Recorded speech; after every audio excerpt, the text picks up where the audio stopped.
and welcome to this special broadcast on French President Emmanuel Macron's state visit to India. President Macron is on a two-day state visit to India. He landed in the picturesque North Indian city of Jaipur this afternoon. India has laid out the red carpet to welcome him. President Macron is not only the chief guest at India's 75th Republic Day celebrations at Kartavya Path in New Delhi, but he and Indian Prime Minister Narendra Modi also share a very strong personal bond, and their camaraderie will be on display once again today. After landing in Jaipur, President Macron visited the famous Amer Fort, a principal tourist attraction, and soon you will see him and Indian Prime Minister Narendra Modi undertaking a roadshow spanning various landmarks of Jaipur. We will bring you those special moments live on this very special broadcast, besides analysis on the significance of Macron's visit to India and the growing heft in the India-France strategic partnership. I'm Manu Bhattacharya. First up, the top stories. India all set to celebrate 75th Republic Day on the 26th of January. Chief guest French President Emmanuel Macron arrives. Republic Day marks the 75th anniversary of the adoption of India's constitution. India to witness a women-centric Republic Day parade. Marching contingent from the French Army to also participate. 25 tableaus to roll out at Kartavya Path. French President Emmanuel Macron visits Amer Fort in the Indian state of Rajasthan, meets with school students and interacts with artists.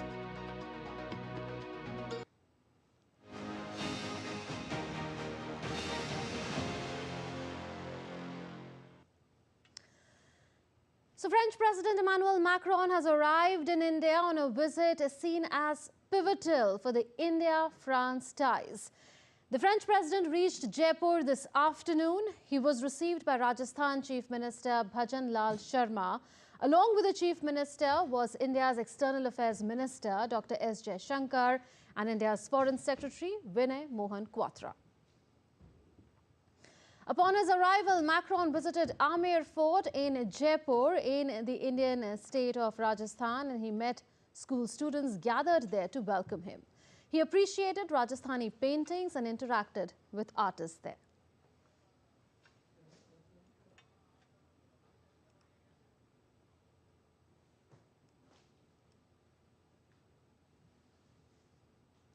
A cultural performance to greet French President Emmanuel Macron. Macron is the chief guest at this year's Republic Day celebrations of India. He will meet India's Prime Minister Narendra Modi at the Rambagh Palace Hotel tonight, where the two leaders will have a bilateral meeting. Defense cooperation tops the agenda for the talks. The two leaders will also hold a road show. Together, they will visit prominent attractions such as Jantar, Mantar and Hawa, Mahal. So it's been 25 years of the India-France strategic partnership, spanning sectors such as defense, civil nuclear energy, space and more. With the President of France in India on a state visit now, DD India's Jessica Taneja decodes the India-French relations for you. Invisible reach and instant kill. These Rafale jets with their 150-kilometer strike range can neutralize threats before they even blink. The French-supplied fighter jets enhance India's capability for a two-front war. For decades, France has been India's strategic partner beyond headlines and stealth defense. In May 1998, France defied pressure from its Western partners to fuel India's nuclear dreams, avoided Western sanctions, and even supplied uranium for India's first nuclear power plant. It even refrained from commenting on India's internal affairs. I thank President Chirac for displaying better understanding of India's position on the question of nuclear test. His stand that economic sanctions will not help has proved to be true. J'ai été heureux de constater que l'Inde était ouverte à toute solution conforme à ses intérêts, naturellement, et à son rang, et qui permettrait de permettre la non-prolifération dans le monde. Whether it's former President Jacques Chirac or François Hollande, the enduring strategic partnership between France and India continues to gain momentum based on shared values and aspirations.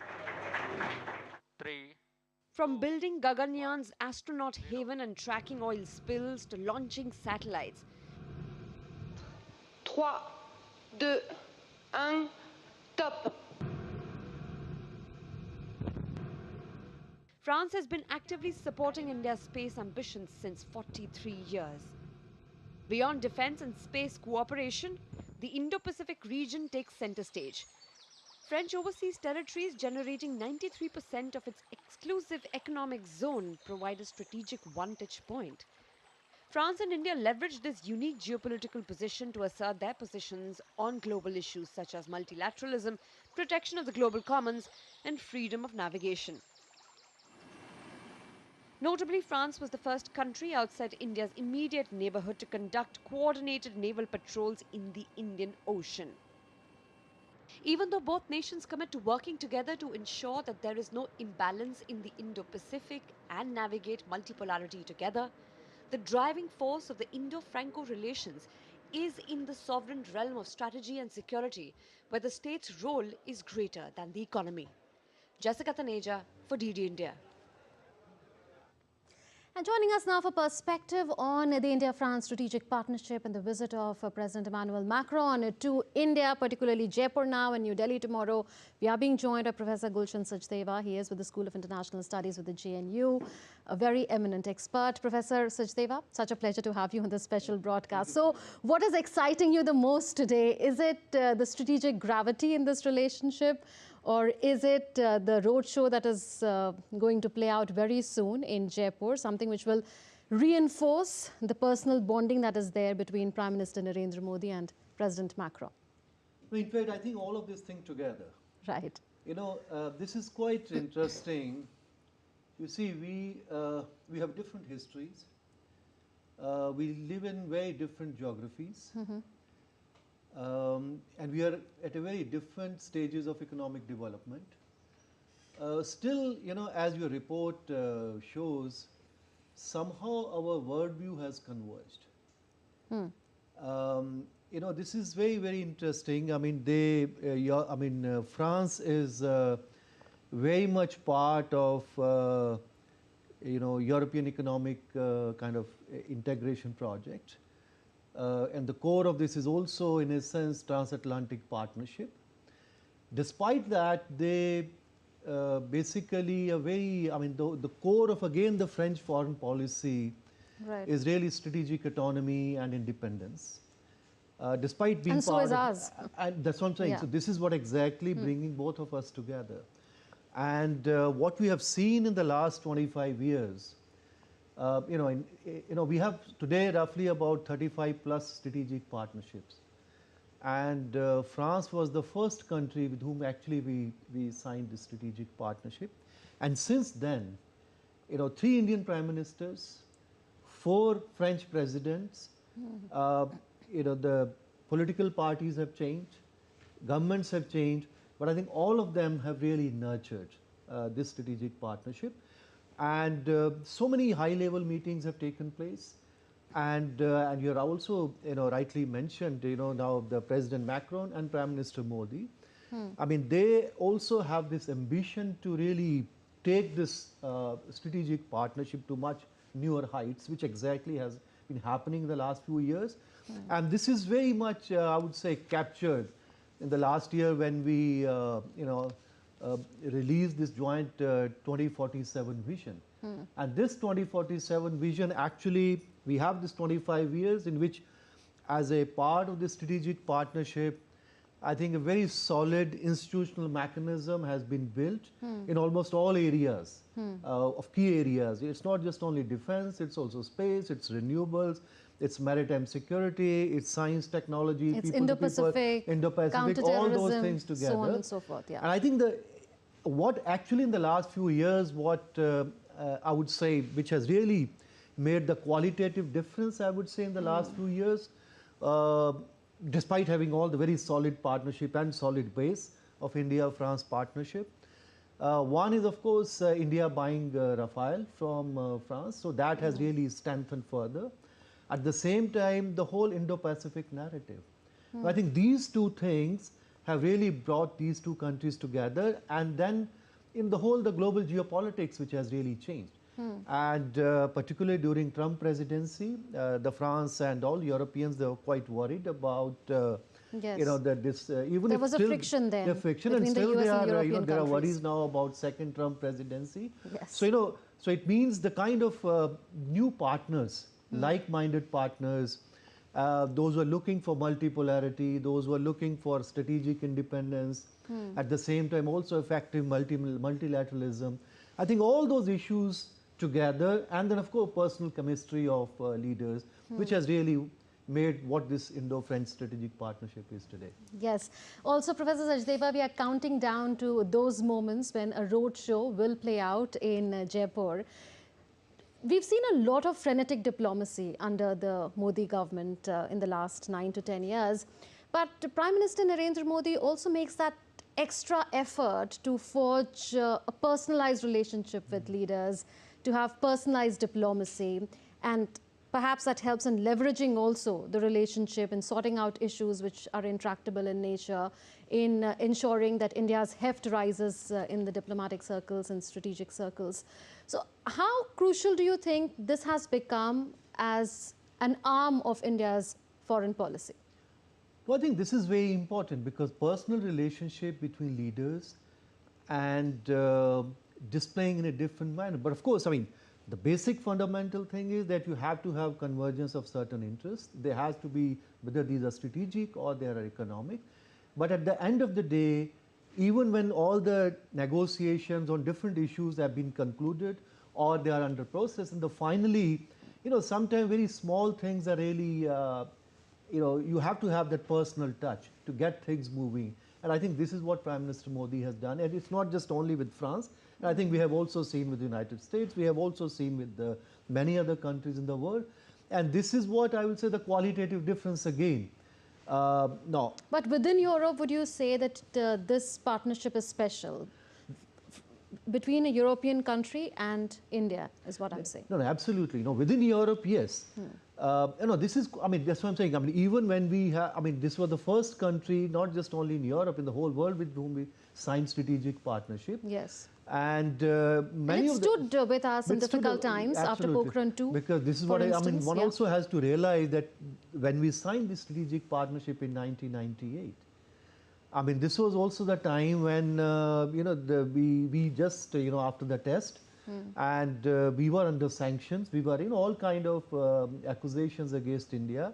And then this was the France did not sign up on the sanctions. No, not only that. I mean, not only that. After that, they also wanted that India should be part of the whole solution of all the nuclear issues what we have, and it has to be part of in the whole framework. And I think France has also worked very. I mean, the first nuclear deal that India had was with France after the energy waiver. Yeah, I mean, many of those nuclear deals still we are continuing. How do we really? Because in between many other things have also happened. Our relations with the United States have also improved. But the intent is very much there, and it's been pretty strong from the start. Yes, and even now, in fact, but the only thing is that today, for the last many years, we have been talking about civil nuclear thing with France and also with other countries as well. But I think the whole global energy scene has changed. So now we are talking about hydrogen, we are talking about many other things at the same time, environmental issues, there are also cost factors, so many other factors, and of course the legal and technical issues, whether our laws, etc. So as a result, some of the things may not be able to perhaps be able to implement, but the content is there, intent is there, and in all those issues still we are working very, very closely with France and with other, and the France, since even if they have certain difficulties with America and they also want to have, say, independent and strategic autonomy, but we also be very clear that there is also very strong transatlantic partnership, and they are also very much part of now NATO and also the whole strategic alliance what they have. So they also work very closely with all other Western partners, despite having certain difficulties and intention to have strategic autonomy in that sense. So all those things, and this is exactly to some extent have coincided with us, because we also work with like-minded so many countries. At the same time, we also want to assert our own strategic autonomy and foreign policy independence. And I think these are the kind of issues. So it means broadly, I would say But we've always asserted our foreign policy and a strategic autonomy, both India and France in their relationship, isn't it? Because, for instance, when there was talk at one point in time last year to expand the NATO, India made it very clear it wouldn't want to be part of the NATO, and France also did not want that NATO expansion to happen. Similarly, for the Quad Plus concept, I mean, India did not, or France or India were not countries that were looking at a Quad Plus sort of a partnership. So we've respected mutually each other's strategic autonomy, isn't it? And perhaps, which is why this has stood the test of time, because there are no extraneous expectations. But I think there is a difference in a sense that, you know, we continue to have independent foreign policy or our own strategic autonomy because we are not alliance partner of anyone. Yes. But that's not true in the case of France. So France is qualitatively different because they are very much part of certain economic and security architecture of Europe. But there and is also no push and pull is what I'm trying to say. Yes, there is a mutual respect yes. for the stand that they've taken, and both have their own independent way of thinking. On Ukraine, for instance, we may not be on the same page, but still we are closer than what India is to other European partners. No, this is very clear that, you know, I mean, today, major foreign policy challenge as far as Europe is concerned or even France is concerned is what is happening in Ukraine or the Russia-Ukraine war. And it's also very clear to everyone that India's perceptions of Ukraine conflict, Ukraine war is very different than what other Europeans, other Western countries are. So in the beginning, I would say there was a little bit of disappointment in Europeans that, you know, they perhaps expected that we are a very close strategic partner of them and we will be basically aligning with them. And then when they realized that India has taken its own independent position for various reasons, because our own relations with Russia, at the same time our own understanding of the unfolding situation and also certain security and other concerns of Russia as well. So I think after a while, I think they have all understood India's position and they have respected India's position, and that has not really affected in any meaningful way, I would say so far, our relations with France or with the European countries. So that's what exactly I think, you know, the respect of each other's, you know, priorities are. Yes. And, you know, talking of Ukraine, would you say that going forward, as perhaps there would be a realization with time that a diplomatic solution is the only solution insofar as the Russia-Ukraine war is concerned, do you think that two leaders who can pick up the phone any time and talk to President Putin to discuss the possible contours of a diplomatic solution are Prime Minister Narendra Modi and President Macron? And we've seen in the initial months of the war how President Macron tried talking to him on the phone for several hours, even went and met President Putin. And India has also tried and, you know, put across the point to President Putin that now is not the era of war. So do you think that if there were to be a diplomatic solution, potentially these two leaders can play a key role? Well, you know, as far as Ukraine or any other conflict is concerned, I think what the history has taught us that ultimately you have to sit at the table and find a solution to that. Because it's very difficult, in fact, to find, I would say, military solution to many of those conflicts. And I think only few leaders and few countries, as we have mentioned about France and also India, and perhaps few others which they have been trying with those countries which have close relations both with Europe and also with Russia, so they can intervene. And I think, and for that reason, sometime, you know, initially even President Macron was even criticized within Europe because they thought that he's lenient towards Russia. But what he was trying to do that but maybe some may say these are his negotiation skills. Negotiation skills, yeah. Well, I mean, this is what exactly, but I think you're right. I mean, in some sense, countries like India and France perhaps can play much more, I would say, active role in resolving conflict in not just only in Ukraine, but many other conflicts as well in the world. Right. Let's get another perspective now. Ambassador Shilkant Sharma is joining us as a former senior diplomat. Ambassador Sharma, such a pleasure to have you on the special broadcast. Your thoughts on a day when President Macron has arrived in Jaipur on his state visit. He, we know, is the chief guest at the 75th Republic Day celebrations, and we are counting down to a road show. So a lot to expect in terms of more strategic congruence, would you say, between the two countries? Whereas we'll also see more of personalized diplomacy that Prime Minister Narendra Modi has a very strong penchant for, and it's doing us good in our diplomacy, isn't it?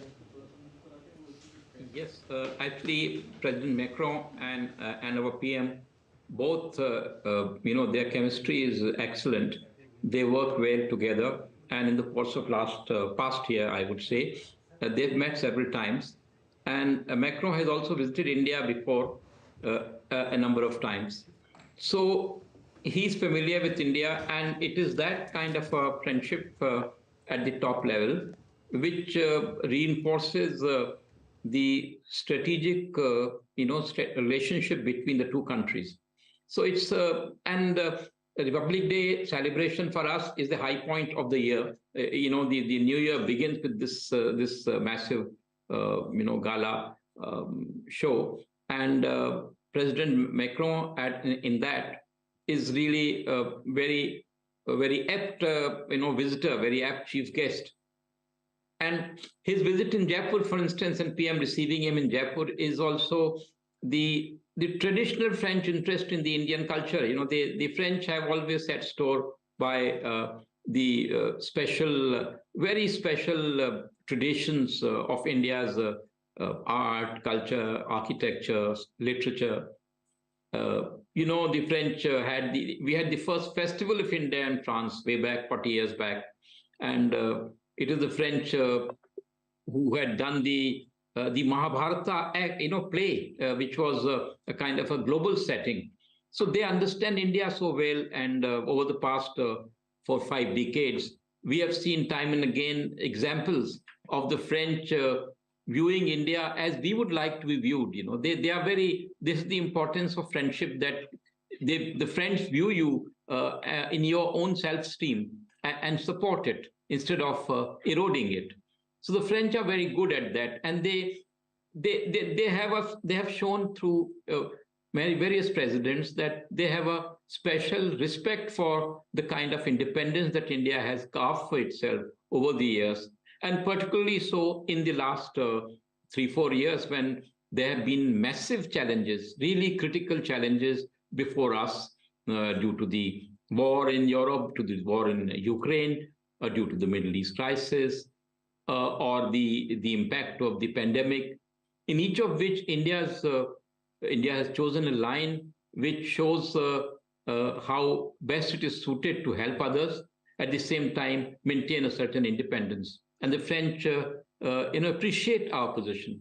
Their own position in Europe is also unique in the sense that they have never been driven by the kind of flow. They stop and think.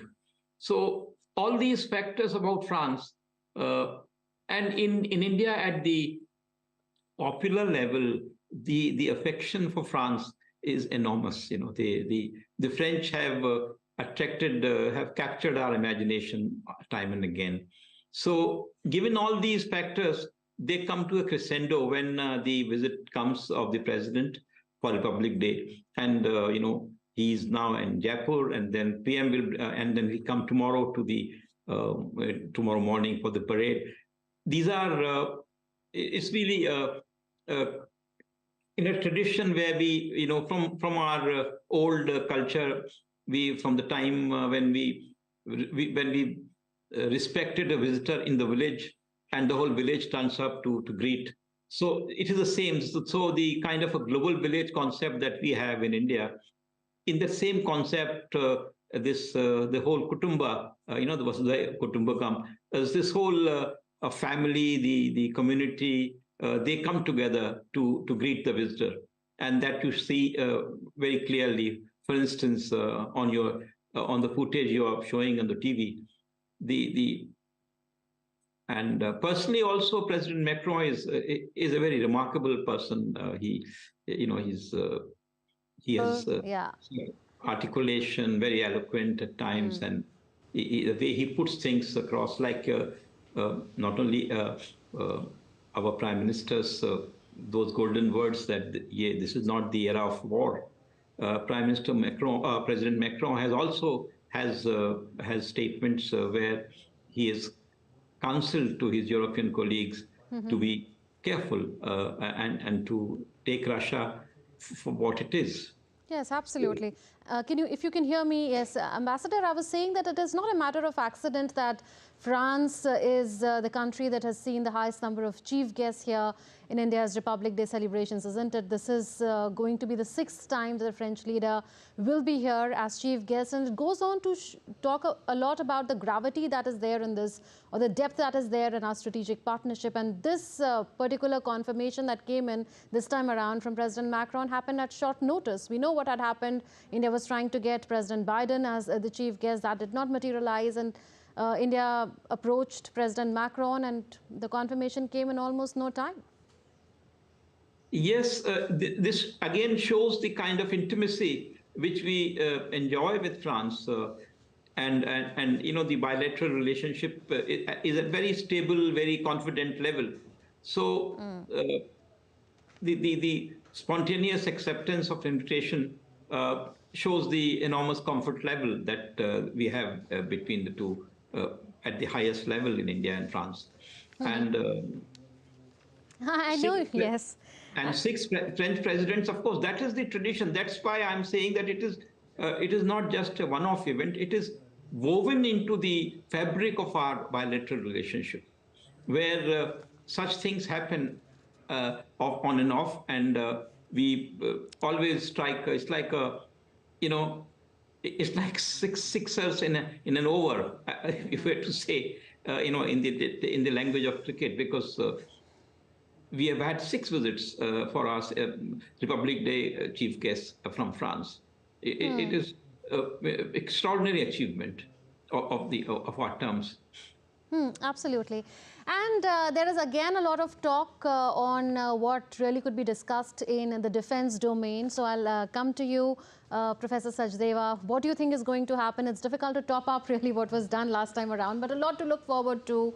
26 Rafale marine aircraft India is looking at for its Indian Navy. And of course, there are submarines to add to what we already have from France. Well, you know, these discussions and negotiations have been going on for some time. And I don't think, you know, one should really expect in that sense too much, particularly during this visit. Because this visit, as you have mentioned, this has been, I would say, you know, kind of finalized, you know, very late. Yes. For various reasons. And, you know, and this is a continuation of all the defense cooperation, whether this is in Rafale, you know, for our Navy, or also the submarines. I mean, there is a possibility that, you know, since he's here, and if those negotiations are at that stage where there is a possibility they can announce, they may announce. That's maybe possible. a roadmap for the defense industrial cooperation. Well, that's what, in fact, you know, the roadmap, at least I think one could expect, because roadmap, you know, last year in this 2047 vision, the ambition for the next 50 years, which was outlined, there it was mentioned that we are going to have soon this roadmap. So that there is a possibility that we might actually see a roadmap finalized and adopted during the visit. And in fact, I will not be even surprised if some other deal is also negotiated or some other initiative is basically announced. Because ultimately, you know, this both, you know, I think it's not just only style, you also have to have certain substance. I mean, of course, there is a solid substance already, continuation of this 25 years of areas, in all kind of areas where the things are happening. But, you know, still at every visit, you do want certain deliverables, and perhaps some of these deliverables would be in the matter, I mean, in the roadmap, defense roadmap, or perhaps some new initiative or some defense deals. We do not know. But likely anything is possible. Yes, you're talking about both form and substance. If you talk more on form, that we'll see some of these Rafales that you're seeing on the screens actually being part of the fly past tomorrow on the 26th of January on Kartavya Path. There'll be a marching contingent of the French armed forces as well. Besides the Rafale, That will be part of the fly past.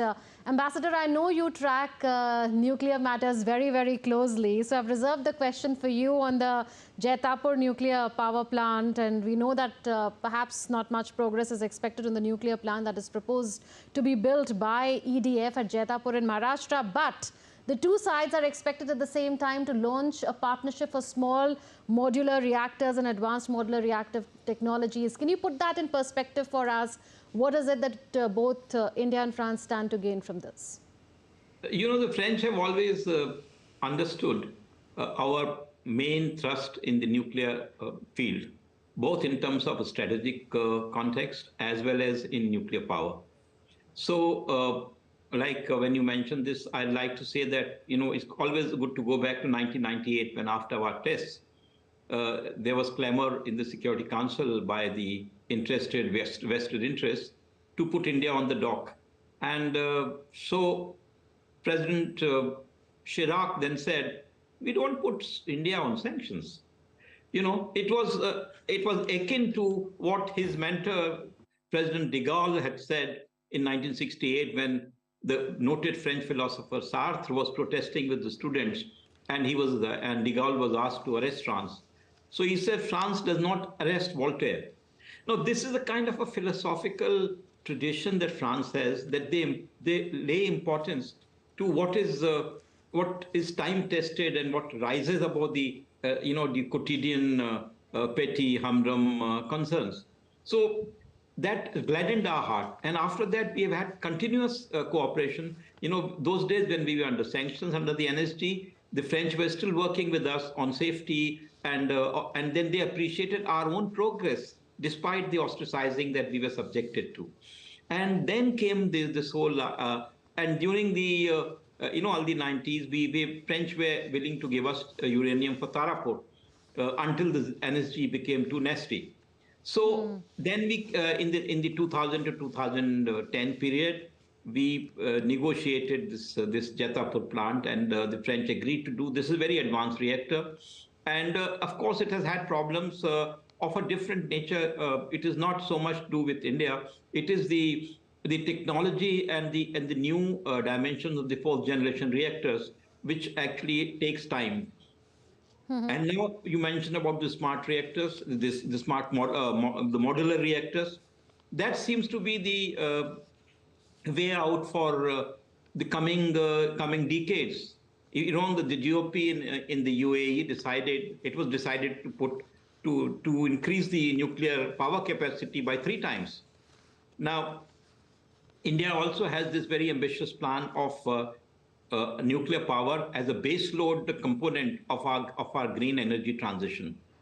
And for that, we have to augment our capacity very rapidly and in a major way. So, for instance, the NPCL has announced that every year we will put in, we'll send a reactor, we'll make a reactor critical, which shows a kind of time scale in which we are working. And the French cooperation in Jaipur, you know, we have a number of reactors there. So if that gets going and we go past the hurdles which have been thrown by, some interested parties, we will be going very rapidly. And so the French, Indo-French nuclear cooperation is actually ready, and both sides are actually working at it. But the problems are of a different nature. They are not in the bilateral context. They are of a different context. We have a domestic context. They have a international context. Yeah. They have a technology push and pull. So in this, if you see it in this whole context, the nuclear field appears fertile. You know, I don't mean in the nuclear sense, but I mean the common parlance. Absolutely. I would want to pick your brains in just a bit on how really France was the first of the blocs when it came to the nuclear deal after the NSG waiver, and not the United States or any other country. But we'll wait for that because let's first tell the viewers how India is preparing to celebrate its 75th Republic Day. So India is all set for the big day at the iconic Kartavya Path in the heart of the national capital, New Delhi. From army parades to cultural tableaus, India's states, union territories and modern day achievements are set to be showcased at Kartavya Path this year. French President Emmanuel Macron has arrived, as you know, in India. He is the chief guest at this year's Republic Day celebrations of India. Take a look at how India is preparing for the big day. India is all set to celebrate Republic Day on January 26th. Republic Day marks the adoption of India's constitution and the country's transition to a republic on January 26, 1950. The theme of the tableau at the Republic Day Parade 2024 has been decided as Bharat Loktantra Ki Janani, Bharat the Mother of Democracy. This year, the Republic Day Parade is going to be a women-centric event. While interacting with NCC cadets and NSS volunteers, Prime Minister said that Republic Day Parade will be even more special this year. आप गणतंत्र दिवस की parade का हिस्सा बनने जा रहे हैं और इस बार ये दो वजहों से और विशेष हो गया है। ये 75वां गणतंत्र दिवस है और दूसरा, पहली बार गणतंत्र दिवस की परेड देश की नारी शक्ति को समर्पित है।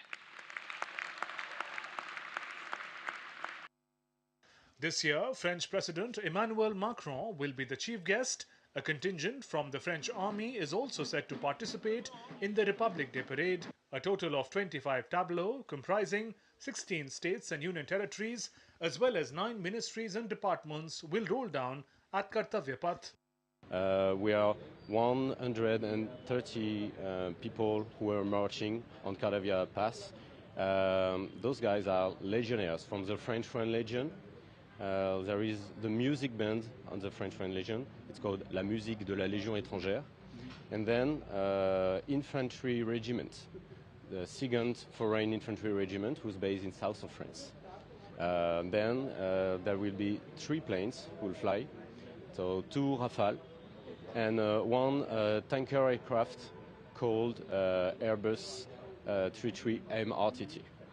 Obviously, it is a very great moment for us to be a part of the major day over here. And thank you so much for the Indian government, and thank you so much for our authorities. They make that possibility to come us over here and present something beautiful. For the first time, the parade will witness an all-women tri-service contingent from the Indian Army, Indian Navy and Air Force marching down the Kartavya Path. It has been a great opportunity that I have been entrusted with from my superiors, so I am thankful to them. We have been working for this parade since last 4 months. It has been like a great experience for all of us. As we know, Armed Forces Medical Services consists of the tri-services, in which I am representing the Navy as medical officer. And it feels so grateful that I have been given this opportunity. I'm honored and privileged to march on the Kartavya Path on 26th of January. It's a golden opportunity for us, and this is the first time in history that medical branch is being represented as a contingent on the Republic Day. Every year, celebrations marking the day feature spectacular military and cultural pageantry. In the national capital, New Delhi, armed forces personnel march along the Kartavya Path in an elaborate display of military might. The epic show on Kartavya Path eclipses everything else happening across the country on this day. The celebrations, inaugurated with a grand parade, are held in the capital from Raisina Hill near the Rashtrapati Bhavan, that is President's House, along the Kartavya Path and onto the historic Red Fort. On this day, ceremonious parades take place at Kartavya Path, which is performed as a tribute to India, its unity in diversity, its rich cultural heritage by the states of the country by building beautiful tableaus. A total of 51 aircraft of the Indian Air Force, including 29 fighter jets and 13 helicopters, are expected to be part of Republic Day flypast. The parade will also witness 100 women artists playing Indian musical instruments for the first time. Ahead of Republic Day celebrations, Delhi undergoes temporary changes affecting traffic and flight movements. Sub-conventional aerial platforms, including paragliders and unmanned aerial vehicles, are prohibited over Delhi until February 15th. Around 77,000 spectators will witness the parade at Kartavya Path in New Delhi. Aman Kumar Himanshu's report for DD India.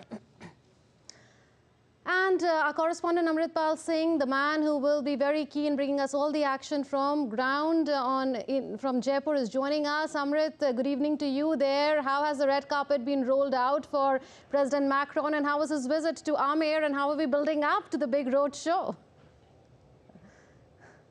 Well, the red carpet has indeed been rolled out. The Prime Minister is traveling. In fact, he is right now in Jaipur and in a few minutes will be meeting the French President who a day before he would take part in the Republic Day celebrations as chief guest of the 75th Republic Day celebrations. He is here in Jaipur. As you said, he visited the Amer Fort because he arrived this afternoon. He was accompanied by the Deputy Chief Minister of the state of Rajasthan. He went around, it's all right on the outskirts of Jaipur city, a magnificent 16th century monument overlooking the city of Jaipur. And the Deputy Chief Minister, who also happens to be from the royal family of Jaipur, which once owned the palace. He's had a great cultural treat. The cultural treat goes on. The Prime Minister, when he meets him in a few minutes and, shows him around Jantar, Mantar, of course, it being an important heritage site, but also showcasing that the scientific temper in society is not new to India. It's not a part just of modern India, but has existed for a very, very long time and has been a part of the civilization that India is. And then, of course, the architecture, the vibrancy, the colors, a roadshow through the walled city of, or the pink city, as old Jaipur is called. And then he comes to here where I am at Hawa Mahal, and where, if I can ask my cameraman to just show you a bit of this, we could see the two leaders have, tea. We could see the French president probably, purchase some of the handicrafts from the emporiums here, the famed handicraft of Jaipur, of Rajasthan, and make a payment through UPI, symbolizing how important digital transactions are. Remember when the Prime Minister had gone to Paris last in July when he was a chief guest at the Bastille Day parade, he during his talks with with President Macron agreed to where France agreed that the iconic Eiffel Tower would sell its tickets through the Indian UPI app. Beam. So financial transactions could take place. So he could. This is the turn of the French president to actually use Beam to make payments. So symbolizing that how the two countries are ready to cooperate in areas beyond their usual cooperation and collaboration, expanding the sphere of engagement between the two sides. Amrit, we are waiting for those moments to play out when the road show will take place, connecting prominent landmarks of Jaipur.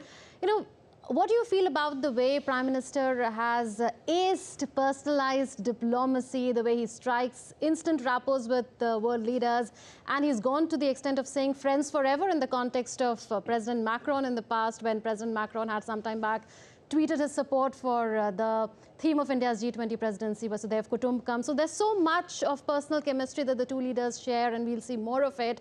How do you see that as an arm of India's foreign policy? Absolutely, that personal chemistry is a very important part of how the relationship has moved from strength to strength. Of course, the relationship does stand on its own legs. They are strategic partners. They've had defense cooperation for a very long time.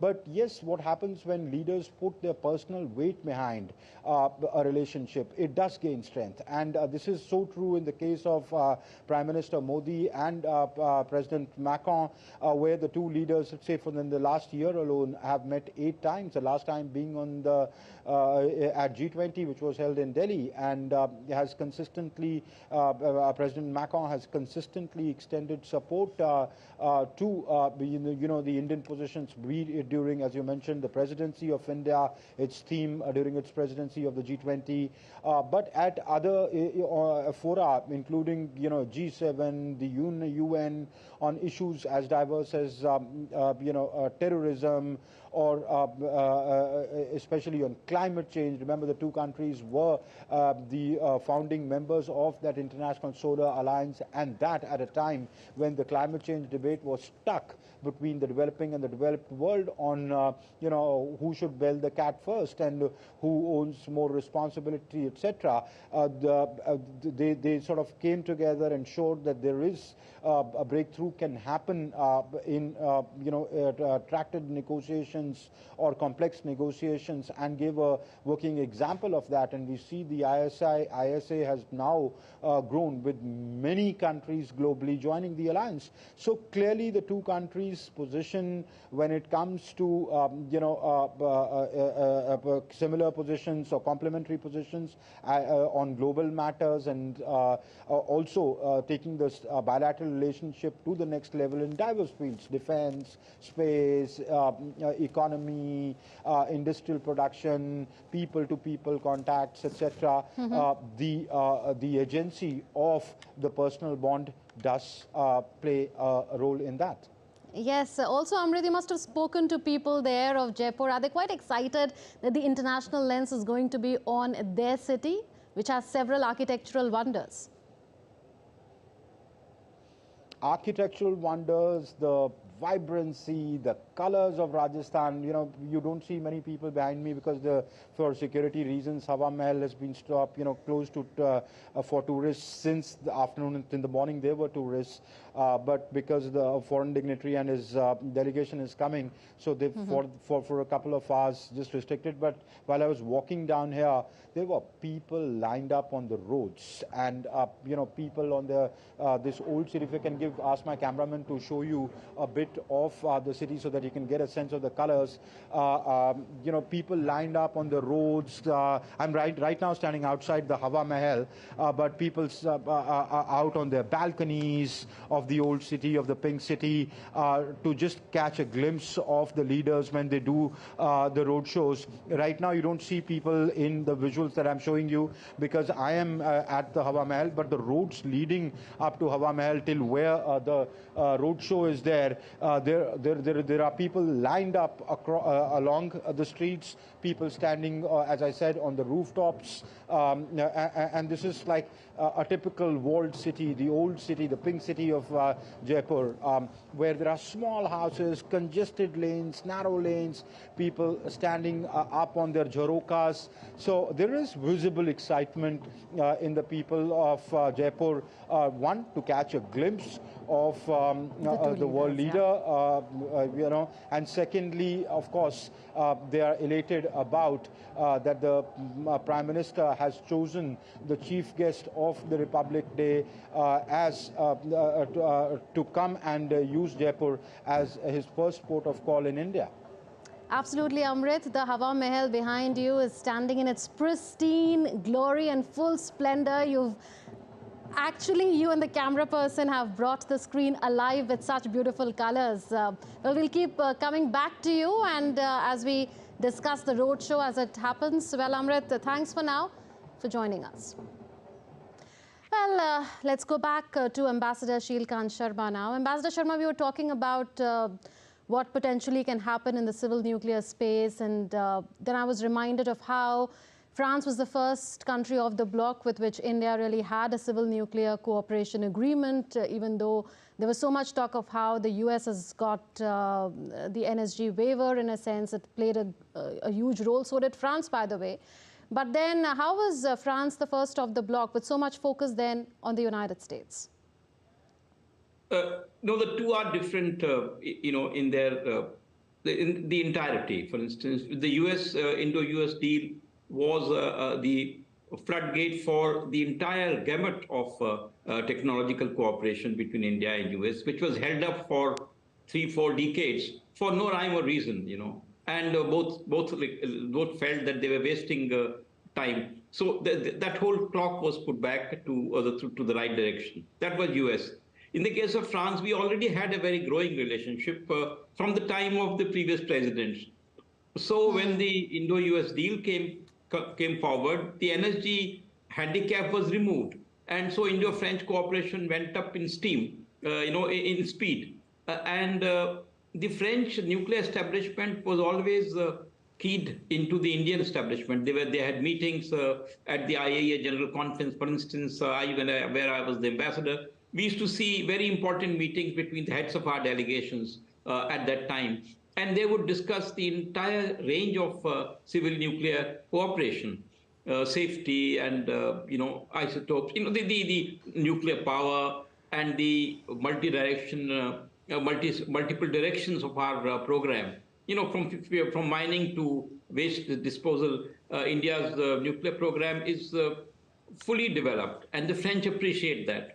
So it is that fulfillment or fruition of that cooperation which is now waiting to take us to the next stage by the Jaipur plant, and also in the, as I said earlier, the modular reactor. In that case also we can work together. So the nuclear field is very ripe for further cooperation and making us snatching the next high icons and next goals. We need to do that because our own green energy transition has nuclear as the most important factor, as a base load provider of power for our burgeoning cities. There are 20, 30, 40 cities with more than 1 million population which require base load power. So nuclear can do this, can meet that need. So this is what is happening today. And but the cooperation in the nuclear field has to be meticulously done. It is not extravaganza, or it's not for for show. So our people are on both sides are working quietly and moving forward, removing the obstacles and forging better understandings.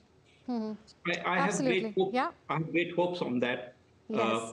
But apart from nuclear, you have this whole gamut of technology, which is at a cusp. The world is today at the cusp of what they call fourth industrial revolution, artificial intelligence, cyber security, the Internet of Things, and within just last 2-3 years, the way this area has achieved fruition, and India has a certain capacity in this area, and we have to work with the French. We have to work with them. So the French also, they have that outlook of technology. So absolutely. There's so much more that can be done. There's already a cyber dialogue between the two countries. Also, we saw how UPI was, in a way, rolled out from the Eiffel Tower in Paris, and how France is one of those countries that has adopted UPI. But we leave it at that. The outcomes of the visit is something that we will be watching out for. We've been saying that it's difficult to really top up what had happened in July last year when Prime Minister Narendra Modi was in France for the 14th of July. National Day or Bastille Day celebrations in Paris, and this we know is a visit that was confirmed on short notice. But at the same time, the outcomes will be keenly watched. Ambassador Sharma, thank you so much for joining us, and we'll take the discussion forward. But before that, we'll take a breather at this point in time. A special broadcast on French President Emmanuel Macron's state visit to India. He is currently in Jaipur. A roadshow is about to happen shortly. All of that after a short break. Stay tuned.